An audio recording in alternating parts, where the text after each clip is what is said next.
So my involvement with the Creating Schools of Recovery project was as an evaluator. I was able to read the different evaluations that came in from my colleagues.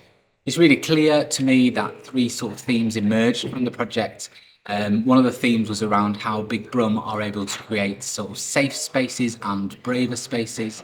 And these spaces, in a sense, literally and physically, Big Brum's work changes the physical space to facilitate the work. But in doing so, it also creates these more social spaces where people can discuss, talk, share ideas.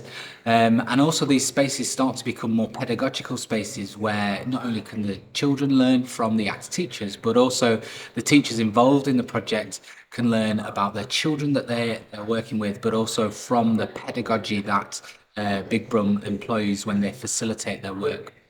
A second theme that emerged was also this idea around teacher identity and um, teacher development. And we know that teachers have faced sort of significant challenges from the pandemic.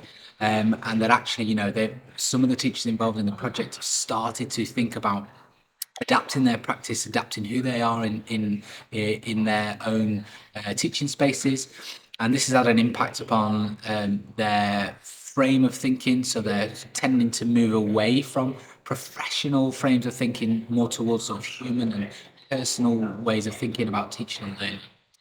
And the third theme that emerged for us out of the project was this idea around child agency, child voice.